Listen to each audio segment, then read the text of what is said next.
See, I told you all. I knew it. I had a feeling. Nathan was all in. You already talking about moving in and whatnot. But this is episode 8 of Insecure.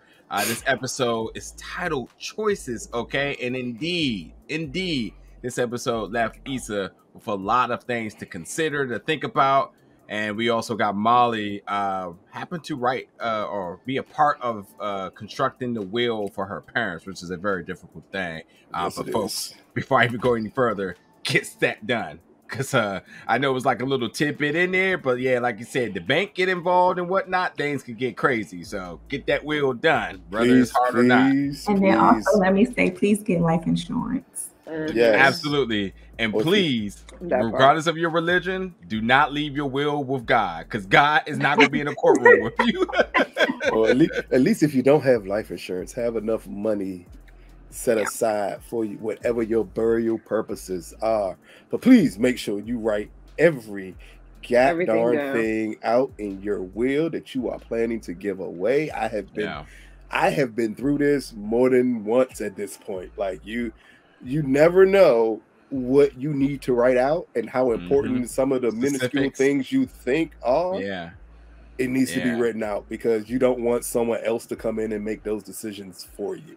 Absolutely. And I should also note too, while the family was kind of in flux of like a we'll just figure it out type of thing, it's all nice and dandy until something happens, and it ain't going to be that friendly at all. So that's our advice to you all. I mean, I just love the way Kelly worded it. I know you want to say split it all, but we need a dollar amount, because the courts ain't going for that. We're just going to split it all. They need to know what your assets are. Never be ashamed. Never think that you lived your whole life and you have nothing to leave somebody. As long as you was there, you've already left your imprint. Money ain't gonna make nothing better. Yep. But going into this episode, Issa is in the crossroads of both her relationship and her career. And starting off this episode, we see her and Nathan doing things. Awkward. I mean, I ain't gonna say awkward sex, but that awkward moment after sex. They always talking about animals. Today they're talking about squirrels and whatnot.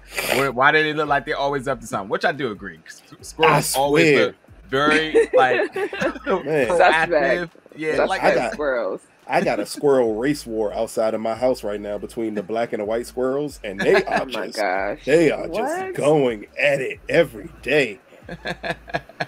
But as I said, Nathan taking things to the next level, talked about moving, but we also should note too that, what happened to also be on her mind heavy was the idea that Tiffany moving, and what does that mean when one of her friends is out. So I think this episode was a lot of realization as to what life is for Issa in the next 3 to 4 years, which we see a time jump, sort of a dream situation of 2 years of what things could possibly be. Now, there's key things to point out here.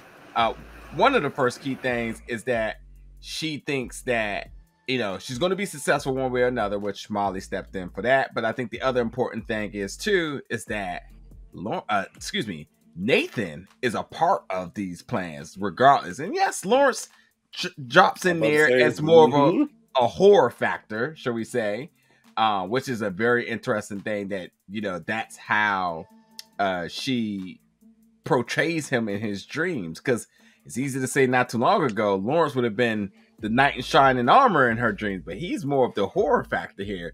But I want to start off the episode by talking about what is you all's reaction as to right now, in the current, not the dream factor, but right now, what is you all's... I'm gonna let you get away with 2 you alls, but it's fine. What is your thoughts about Issa and Nathan and them want to take things to the next level?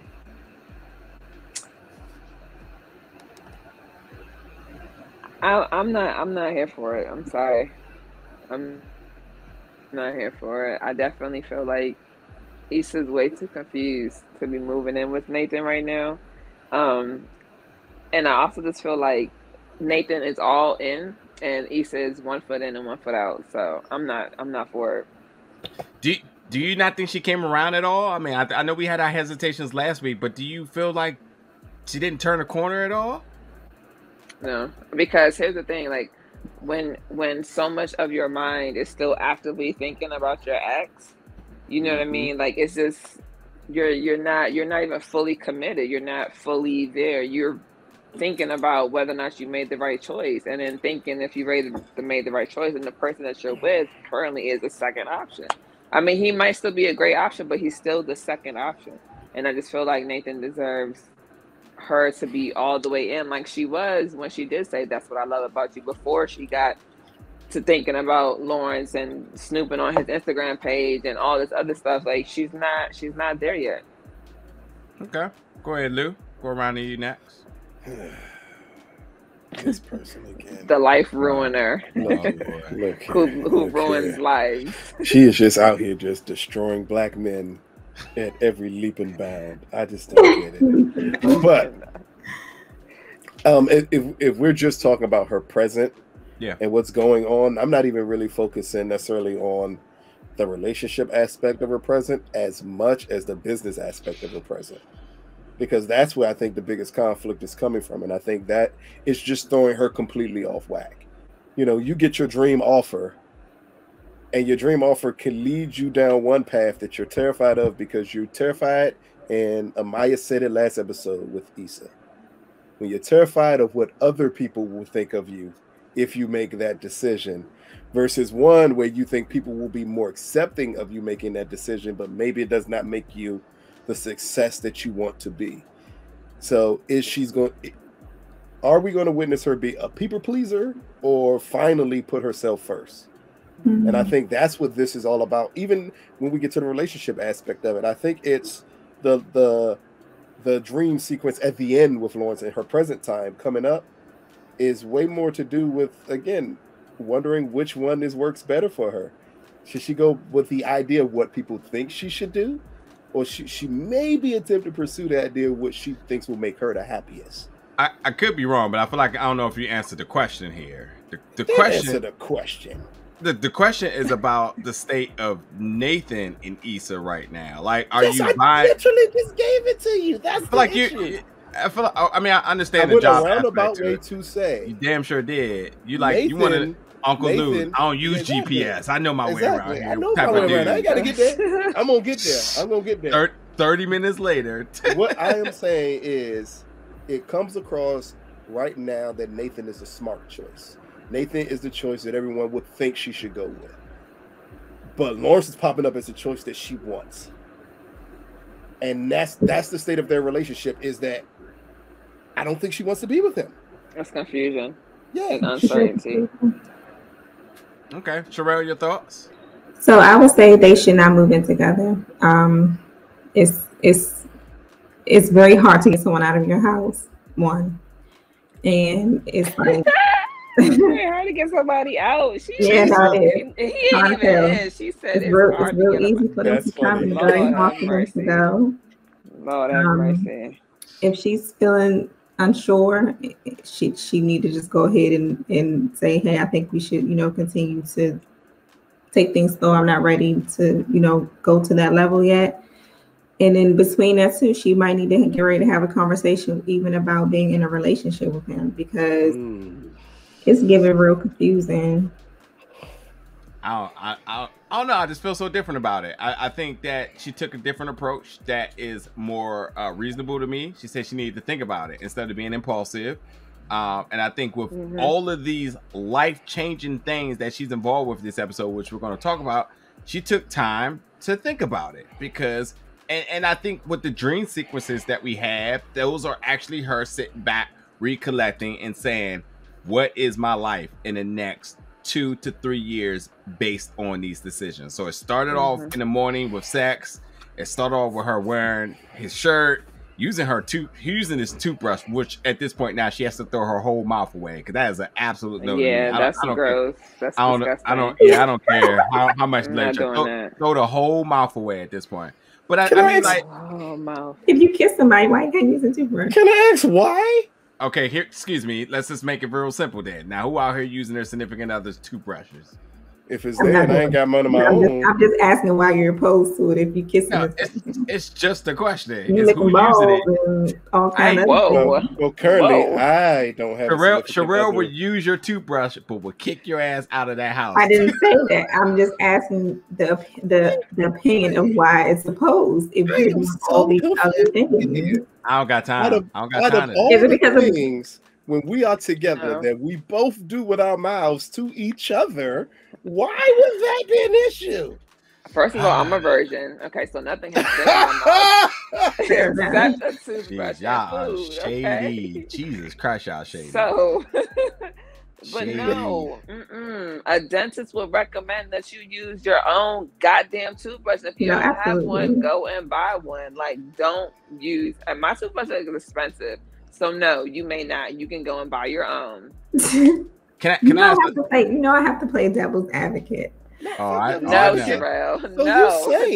So what you're saying is, if we are in a situation where I can't get to another toothbrush, you prefer me to walk around with fucking ass. Better get you some Listerine and a washcloth. Hey, bro, go back to when you were 7 and put the goddamn thing on your finger and do what you got to do. Bro. I ain't never did that. It ain't never been that. I've done it so many times. Oh my god! Listen, the fact that you haven't had to do that lets me know that your toothbrush is probably more expensive than mine. No, you will not be using my toothbrush. Go ahead, Najee. What were you saying? Yeah, I mean, but I to the question to the audience, obviously too. Y'all here using each other's toothbrushes, man. Like, I need to know: have you done it in the past? And if so, please throw your entire mouth away. Using someone else's loofah is more of a violation to me than toothbrush. And I'm not saying I would do either one. Wouldn't do that either. Yeah, absolutely if you not. Use my loop, that shit got to go in trash because I don't want no parts of that.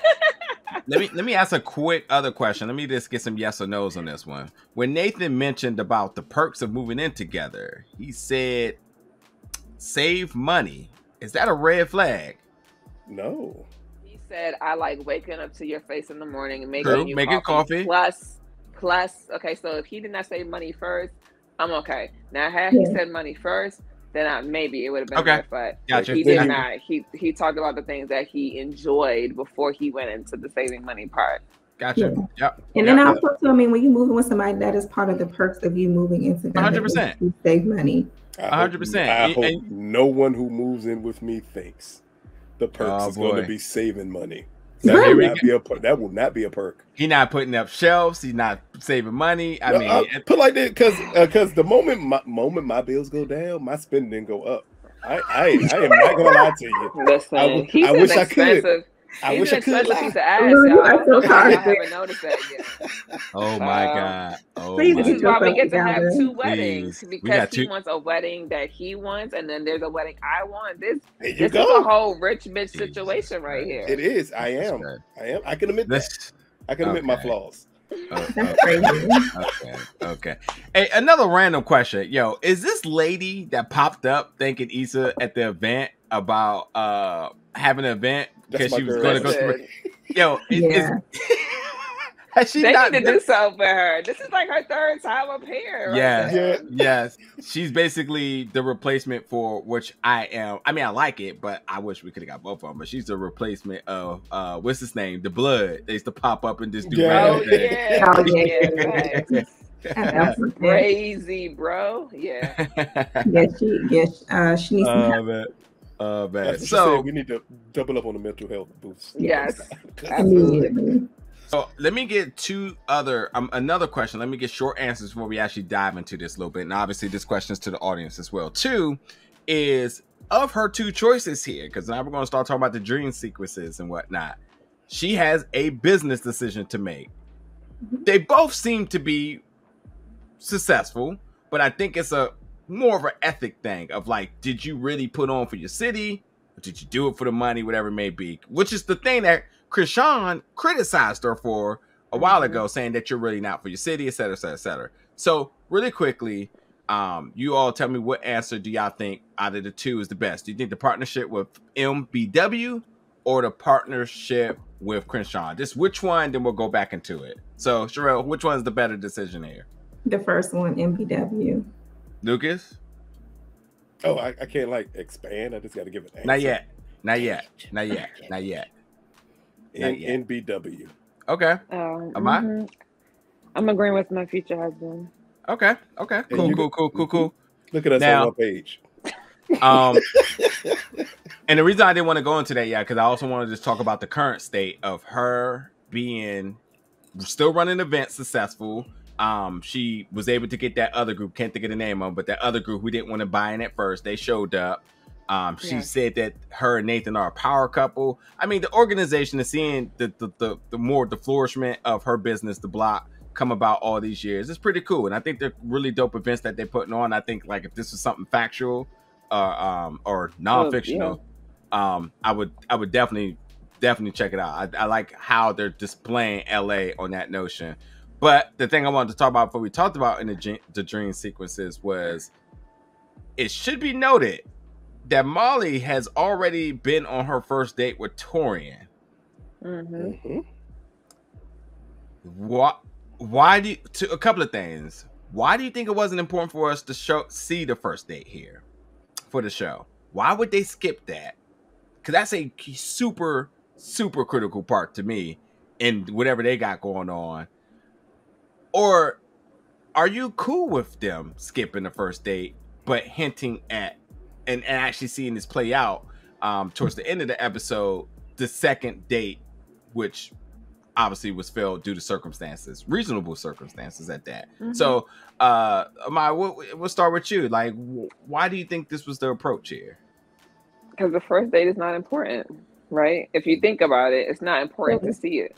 What's important is whether or not they have a second date. Because if they don't have a second date, then you know that the first date was bad. It was awful. So there would be nothing to talk about. They're talking solely based on the success that now we're moving into date number 2. And I think with this being Molly and this being new ground for her, they're showing us that she's more sincere. She's more serious. She's had growth, right? So it's not like the flirting and the drinking and it's actually like, okay, boom, this is what we're doing. He's already planning date number 2. We can't have date number 2, but he shows up still, even though not physically, he still shows up. So I don't think it was important, and I like the way they played it out. Before anybody else jumping in, really quick rebuttal. I do agree with half of that, but the point of you saying the growth and whatnot, and they're showing that, wouldn't that be the essential part of seeing the first date, to see how she actually has changed in these interactions? We've always seen her dates. This might be the first one we haven't seen her first date. So but that could be your answer right there. Right. I was just about to say that. And I think that's a really, really interesting and very insecure-ish way of storytelling and writing, to say like, this is the way you're normally seeing things, and because you're not seeing this, because we're showing the change in the character. Which to me, it could have went either way, but I wanted to, and I'll throw it to you two next now. Do you, unless you agree with Maya, do you think that this was the right way to handle this by not showing the first date? Lou? Oh, me first. Cool. Okay. You're absolutely second, but cool. I'll say this.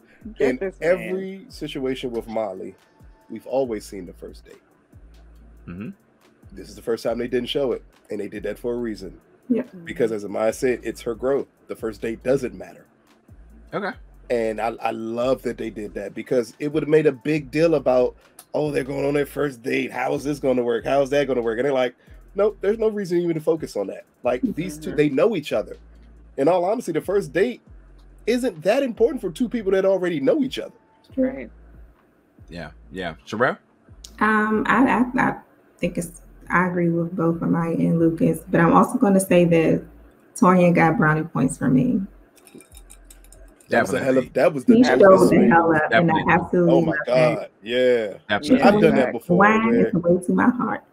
Same. It's not even what he got. It's the point that he understood. He understood. He read the situation. He read. I still want to make sure that you're good. I think. And what I also like too is that he didn't like invite himself over. Yeah, exactly. He didn't do any of that. He was like, "I'm here if you need to talk," and then he Uber eats her some chicken wings and wine, and I'm all for that. I absolutely love that moment. And it's about the understanding of knowing that that person needs their alone time, and you're saying, I still want to make sure that you're taken care of. I don't have to hover over top of you to say I need to talk, I need to show up. Nope, I'm gonna send you some stuff. Relax your night away. Let me know when you want to talk about it. If you don't want to talk about it, I'm just here for you. I want to also give Molly huge points in this, because in that situation, she could have shut down, but she was honest about what it was, and he was able to give a honest response to the situation. That's the key part here. He can't do any of that if she doesn't communicate what's happening, because that could easily be something different, and she just was just crying, and she's just like, nothing's going on, and she just hangs up. Because at that point now, you're kind of like, I've never seen her like this. That's closeness that they already shared. Keep in mind, they're coming from a friendship. Yeah, attempting to take it to be more. Man, it's comfortable. That was a great overall setup. So much learning in 30 minutes here. This feels like old 90s television right here. It does. Finally. We're insecure that we've gotten to the point where we like, okay. I agree. These last 2 episodes have definitely I'm just loving they're finally showing the growth of Molly's character this season. Yeah, absolutely agree. We deserve that too, by the way. Even down to her like being at her lowest. Yeah. Going through the toughness and still being there for her girl, like, okay, I know I'm going through this and that. How are you doing though? Right. Like that's true friendship. It makes me feel like Issa still makes things about herself. I did think that too, a little bit. It just my thoughts immediately went there. Although Molly really didn't get into depth about like how she was feeling in that moment. She just was like, they agreed, to figure out the wheel situation. But I think when you're that close to being friends, sometimes you making sense where someone else may need you to step in more. Yeah. Like if I'm having a conversation with somebody I'm extremely close with, and I can be, because I have situations where I've been going through a lot, but I can sense that person is going through something and it's hitting them harder than what I'm going through. And I'm going to direct my attention to them. Because I need you to be okay. I can work mine out, or we can talk about mine later, but I can sense you need to get it off your chest now. This is something I brought up a few episodes about being able to read somebody in certain situations and know how to respond. It's very key. But I also think too, when you think about Molly, and this is why I love the writing in the show, when you say, well, why is Molly so good in this situation? Besides, we know about the growth and the relationship between the two of them.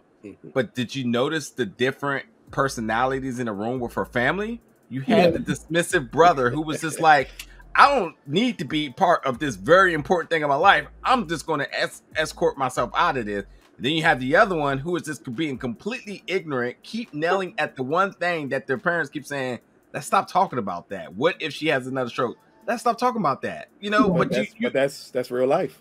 It is. But I'm saying for her to still be able to read that room and still put it together and get the job done, working with Issa might as well be a walk in the park here at this point. But it also makes sense because that's always been Molly. She's the one. She's the responsible one. The brother that walked out, he's the baby. At times, I am the baby, but I don't go through these things. But I know a lot of the younger kids in this situation, it is harder for them to even think about that. They don't want to think about death, and they're going to walk away. They're going to be like, nope, I don't want no parts of this right now. Yeah, I'll also say that Issa's not. I wouldn't consider her selfish only because Molly is the one that brought it up. That's the only reason why I wouldn't. Because, like Nigeria said, you can read the room, you can sense your friends going through something. She could sense the nervousness in Issa's voice, right? And she already knew that Issa had got the job offer. She was already toggling between the two. So it's like a healthy, like, all right, we talked about what I'm going through. So now let's talk about what you're going through. And I think that was a healthy conversation between the two of them, considering the growth that they've had in their friendship. Now, I'm probably going to bring this comment back up again because we're going to go into the dream sequences. But this is something I wanted to say last week that I totally forgot about. And it's the fact that this is a very dangerous thing amongst people. And like I'm pretty sure all of us has been in this situation. But have you ever cared for somebody so much that you see them going through something and you give them advice, and that advice goes through one ear, out the other. And when you think about what Issa was dealing with in terms of the decisions she was making with her available guys of choice, should we say, the Lawrence and the Nathan and all that other stuff that they had when they had they get together or whatnot, it is very, very, very important to always have somebody like Molly in your corner who says, I am going to give you the ammunition, but you got to load your own gun up and shoot it if that's what you're going to do. Essentially, to that, it's saying that I'm going to give you advice, but you already got your mind made up. So I know you're going to do whatever you're going to do. I'm just going to say this and you make your peace. And for her to understand that about her is the most empowering thing that a friend could do. The contrary to that is that you have folks who try to give you advice and say, this is what you should do. And if you don't, it's a problem. Or I have a problem with you. So let's make it clear, right? Molly was saying that you have already made up in your mind which choice is better for you. You feel it in your gut. Yeah. Go with that. It's not so much as that even though she's given Issa advice, that she shouldn't trust her gut. Molly is telling her, like, trust yourself. I think that's the biggest thing. That's the best advice a friend can really give you, because at the end of the day, the advice that I give you is solely based on how I process, how I would handle it. So I am not you. Okay. So I think that in this situation, it's a little different than actively like giving her information and then her not thinking about it at all. You know what I mean? But I feel like she's processing in her own way. But Molly is saying like, hey, you've already mentally made a choice. You again, back to what I said last time, right? We solely make choices sometimes out of fear of what we think people are going to say about it. So Molly is saying, trust your guts, do that, and it will turn out however it's supposed to turn out. And you can go from there. I think a lot of times we just get hung up on making the choice and end up being asked out. So like, trust your gut, make the choice, and keep it moving.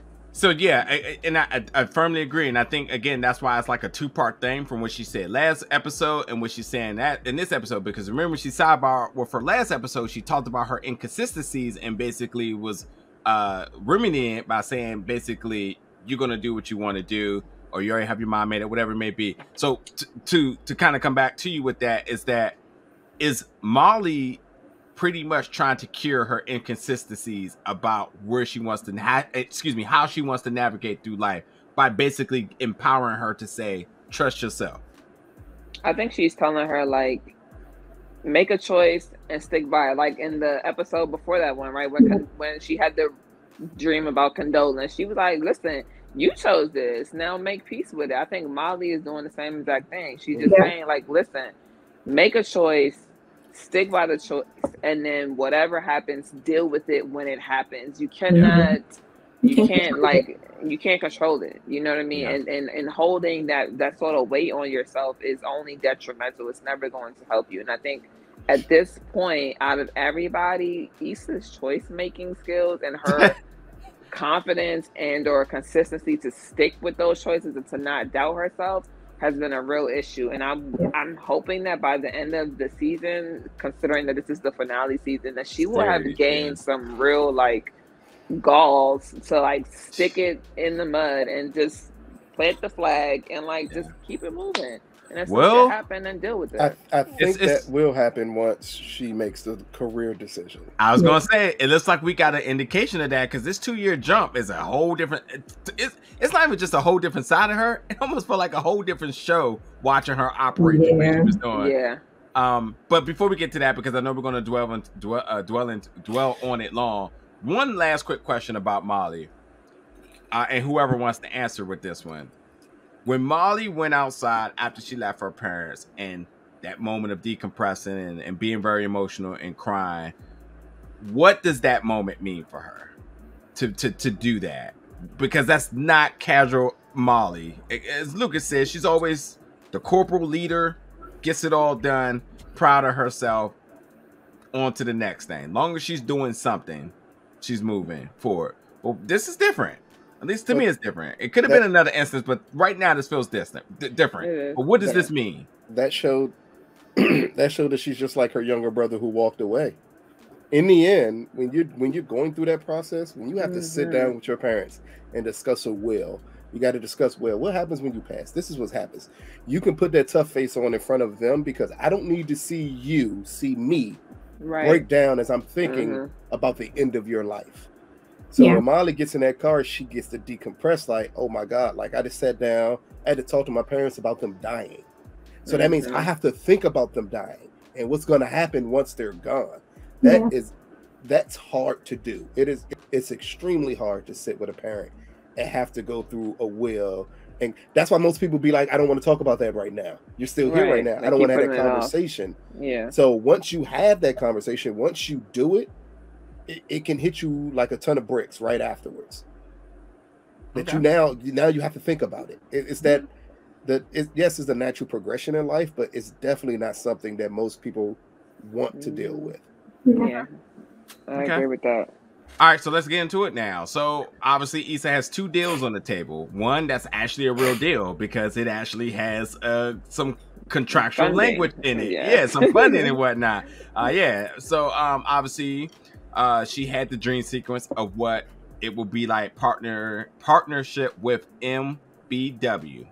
On the other end, we see that Krishan, who they had a falling out with, seemed to have wanting to make up, give her props, talk about what it will be like if they partner up here. As we have already gave our decisions as to who do we think is better.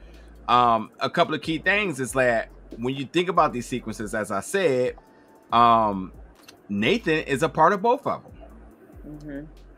Lawrence happens to be the Grim Reaper in them. And Ty Dolla $ign is, I guess, is the merit of success. Tyra Banks. I mean, right. I'm about to say, he's in both. Ty's in Even both. the lady who was giving her the who was interviewing her, she's very prestige. And they made it clear that while she was in Michigan, that she had stepped away from LA, hasn't been doing anything for LA.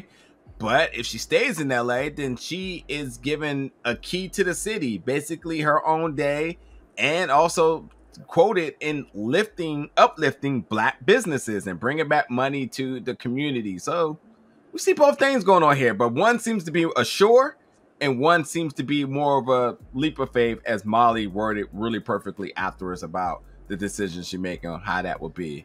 So folks, I want to get you all's reactions to these sequences in whole. And what do you make of the Grim Reaper Lawrence? The one that well, at least she thought that she wanted, but now she is completely running from, which if we remember the end of last episode too, she sent them the voicemail. So is this the closure finally?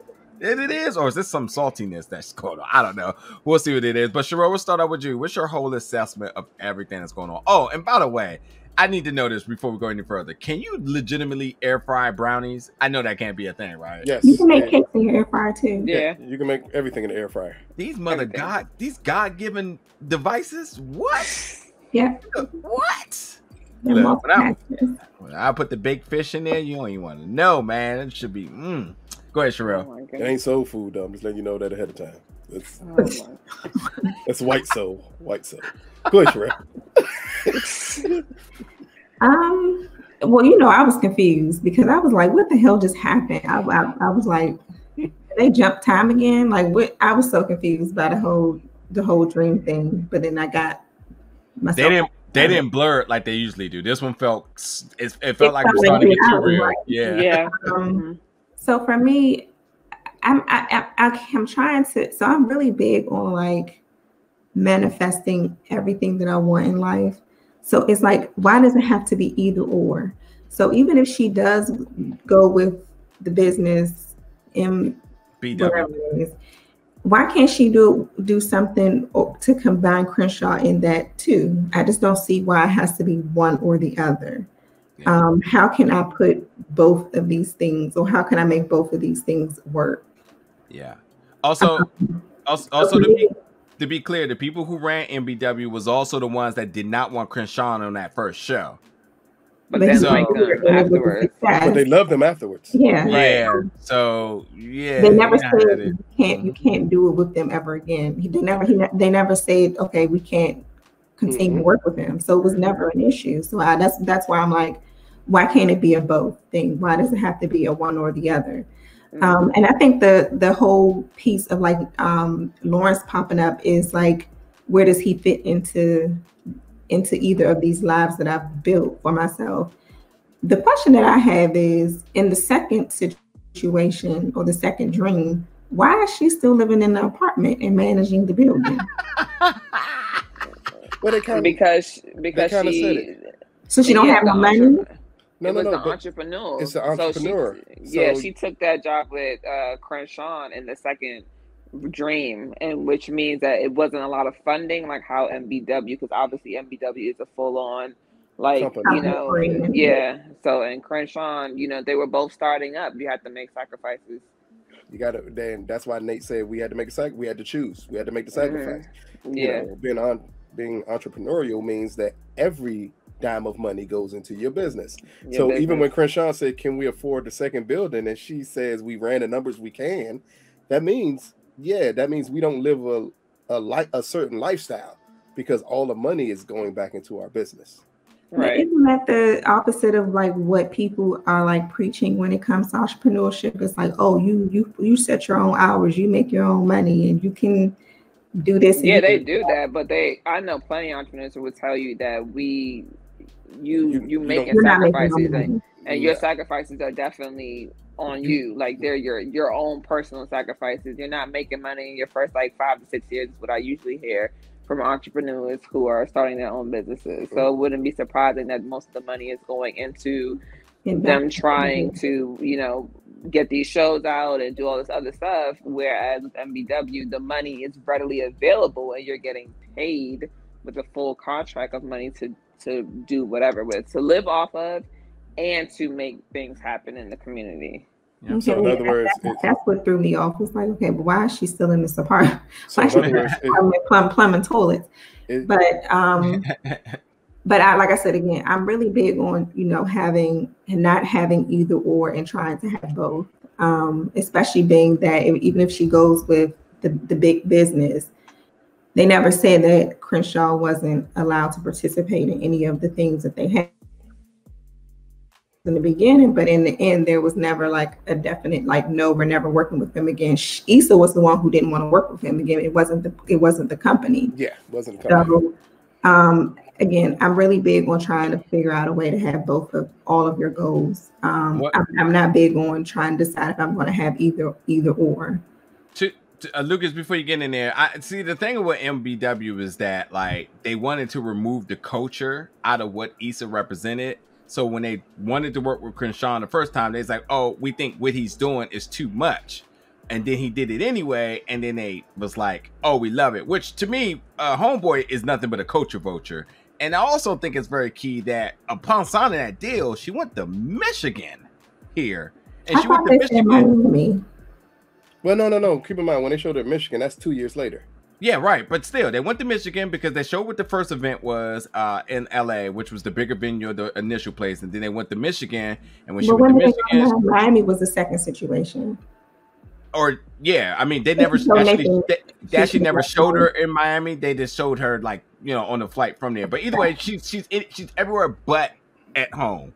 And the thing about it is, to me, when it comes off, is that I think the question here is that you go after the money, but you lose the culture, everything that you built and everything you stood for. You no longer represent that because you went with MBW, which Ty Dolla $ign wanted to work with people who was doing good things for the community and whatnot. And then Issa went to Michigan, and when she did her little speech thing, it was almost like she was selling out because of like she was getting that reaction she wanted from the crowd that she couldn't get when she was back home, which is why they showed it in the way it had. Because remember when because when she had the thing and Homeboy was in that joint, all those funny crazy punchlines that he was throwing, they were responding back. She did it, and it was just Issa's like awkward as hell, though. But remember, but she did the same thing. But remember though, when they showed her awkward when she did it at Stanford, but she was confident because she's successful now. Right, the exactly. Success made her more confident. Exactly. Because if you look at it, she got the same perception she got from that audience she got in the second one with Crenshaw. She got the same exact perception with Crenshaw in the second one. Yeah, at home. So it's the same thing. I mean, this her confidence is different. Yeah. To me, it comes a little bit bougier in scenario number one. I wouldn't say bougie. It's the way she those presents glasses herself. gave me bougie. Yeah, true. But that's the way. That's the way you present it. It was upper class. It's the difference between having money and not having money. Lucas is bougie. Look at his glasses now. It's a certain perspective that you have that you give off to other people. Right. Like to me, when they showed these two scenarios. And I know this is a weird comparison, but it automatically comes to my head because I had to make this decision at one point in my life. I always think of Jay-Z's Moment of Clarity in that song where he talks about, like when he says,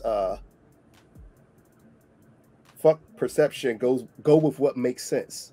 Meaning I can't base my decision off of what other people will think of me when I make that decision.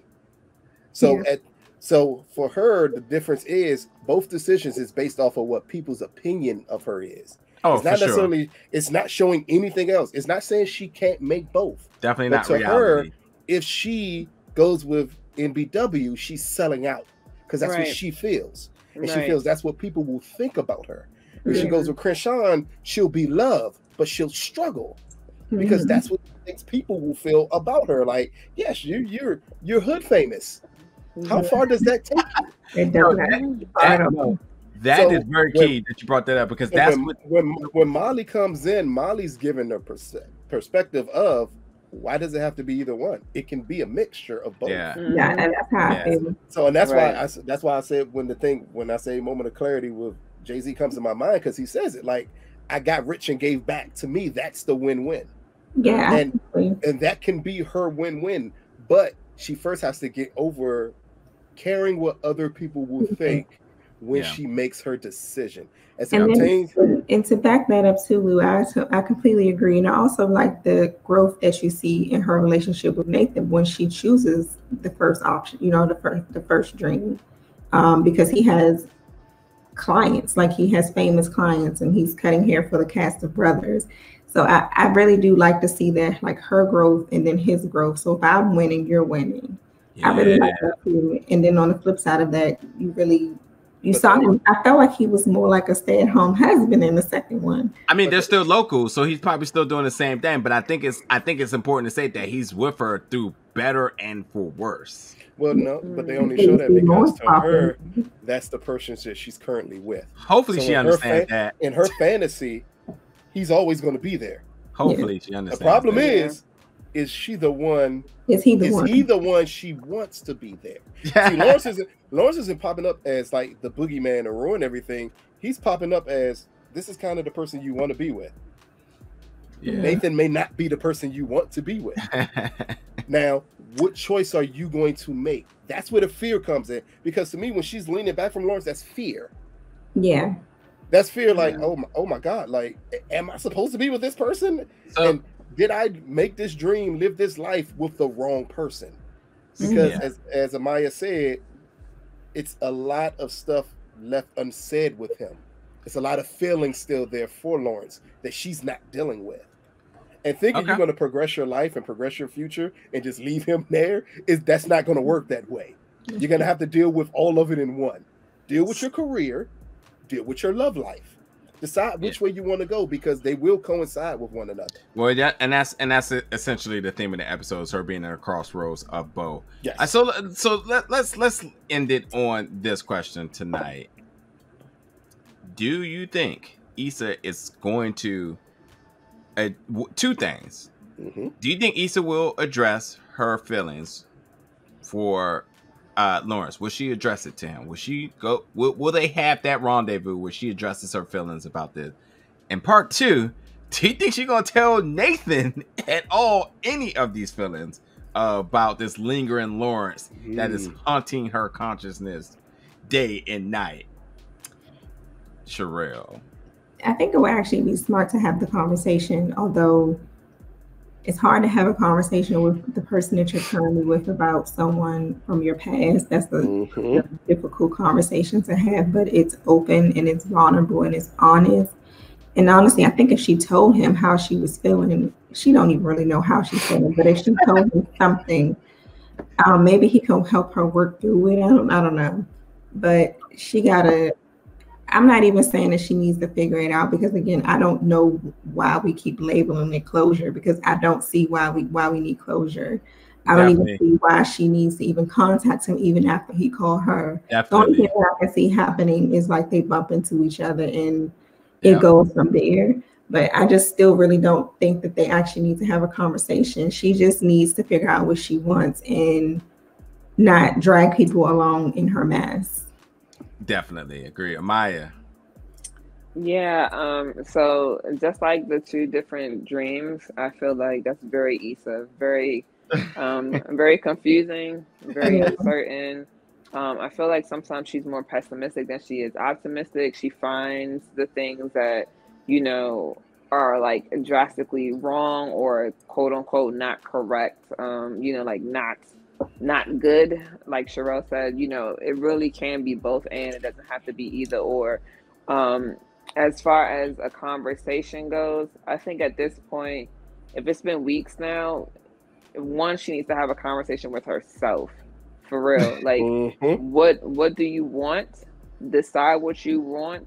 Tattoo that shit on your hand so you remember what you want, and then go out into the world and have conversations with these people, because I really feel like at this point, playing with people's emotions, playing with your own emotions is a lot. So the idea that she's almost tormenting herself, if the word self-sabotage had a picture next to it, it would be hers, you know, because at this point, her inconsistency and her uncertainty of self is what's keeping her in these positions. When you're confident and you're okay with making mistakes, you move differently.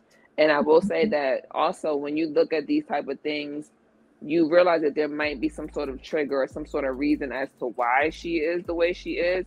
And that's a larger conversation to have, because I think that also leads us into like getting to know ourselves deeper and really figuring out the underlying reason for the way we move and the decisions that we make. But I really think that as of right now, she needs to have a conversation with herself. And if the conversation with self is vulnerable, raw, and honest, and it leads to saying, I want to have that conversation with Lawrence, then by all means, you know, sure. But if it doesn't, if you're content and you're good and you're like, I've decided to be with Nathan, then I think she should just let that shit die with Lawrence and move it on. Should have cheated. I should have went out to the club. Oh boy. Well, we're gonna leave it on Lou's acapella here going on. I'm doing my Keisha Cole off key singing there. She redeemed herself at verses, bro. She's back. She's good. No, she did not. I don't know what verses you saw. But yeah, definitely. Last thing I wanted to add is definitely props to Torian. We'll just leave it at that. We already gave yes, man. Look at that. Definitely, that's what showing up looks like. Say it again. Let me say it one more time. That is what showing up. That is effort. Looks like. That is effort. Okay? And I'm not leaving that by itself. Simple. Simple. Molly still has to do her part in order for it to do it. Because I will tell you that people will have expectations like that. Stay in the moment, honey. Yeah, no. Najir, say it, black man. Because people will have expectations like that. Yep. And absolutely give no indication as to the type of person they are to even want to know if you should go like that. You have a person like, why are you sending me stuff to my house? Who told you to do that? That's not true. But okay, so so let's be very clear that there are going to be women who don't deserve that. I'm sorry. Like, that's all I'm saying. That's all I'm saying. I might get a little casted for that. That's all I'm saying. No, but you're absolutely right. Yeah, so people who show up, who are, when you can tell when somebody is genuine, when you can do that type of thing for them. And I will say that you have to have a level of vulnerability and openness, but he also has to have the same. And also, again, like you said last episode, you know, knowing somebody's love languages and know how to respond in these situations. But none of that matters if somebody isn't open about what the situation is. And if Yeah. somebody in the chat would like to send Lou food and liquor, because that is my love language, I am all for it. And I will be signing divorce papers so you can have him because he's cheating already. No, I'm not gonna beat your ass, but you can still send it, but you have to fight. I hope you can fight. She can fight. She can fight. I'm letting you know. And she looks up IP addresses. So y'all been careful out there. And I was about to say what city she live in, but that would be too much information. But nah, folks, that would do it for us tonight. We got 2 more episodes to go. The finale, we'll be together. We'll be live. We'll make sure. When I say live, we'll be in person. We won't be doing it live, but we'll be in person conducting that show at finale show. But we got 2 more go for the end of the series, and we want to know your thoughts about tonight's episode and predictions for these last 2 episodes, because things are going to go one way or another. But you just better be ready, and I can't wait to see how this all wraps up. But I will say, for a final season, this one's doing justice to its fans, and I think we're happy thus far. And that's not a given last season, Game of Thrones. But yeah, that's it tonight, folks. And we'll see you all next week. Later, y'all.